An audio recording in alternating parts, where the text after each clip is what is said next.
خبر شامل کرتے ہیں خانیوال سے، جہاں عوام سے کیے گئے وعدے صرف وعدوں تک ہی محدود رہ گئے۔ عوام آج کے جدید دور میں بھی صاف پانی پینے سے محروم۔ زیر زمین گندا پانی پینے سے لوگوں میں مختلف بیماریاں جنم لینے لگی۔ جانتے ہیں ہمارے رپورٹر رانا ایڈی پرنس کی اس رپورٹ میں۔ ضلع خانیوال کے اڈا چھاپ کلاں وجیاں والا چک نمبر 81، 82، 83، 84، 85، 86 اور 80 15 کے رہائشی آج کے جدید دور میں بھی صاف پانی پینے سے محروم۔ زیر زمین گندا پانی پینے سے مختلف بیماریاں جنم لینے لگیں، جن میں ہیپاٹائٹس بی سی، ہیضہ، معدے کا السر، نظام ہضم، جلدی امراض، جگر جوڑوں کا درد شامل ہے۔ ہیپاٹائٹس سے سالانہ سینکڑوں لوگ اپنی زندگی سے ہاتھ دھو رہے ہیں اور ہزاروں بیماریوں کی وجہ سے تکلیف دہ زندگی گزارنے پر مجبور ہے۔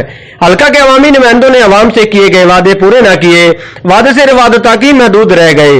علاقے کے لوگوں کا مطالبہ ہے کہ ان سے کیے گئے وعدے پورے کیے جائیں اور ہر گاؤں کو کم از کم ایک واٹر فلٹر پلانٹ مہیا کیا جائے تاکہ عوام کو پینے کا صاف پانی میسر ہو اور موذی امراض سے بھی بچ سکے۔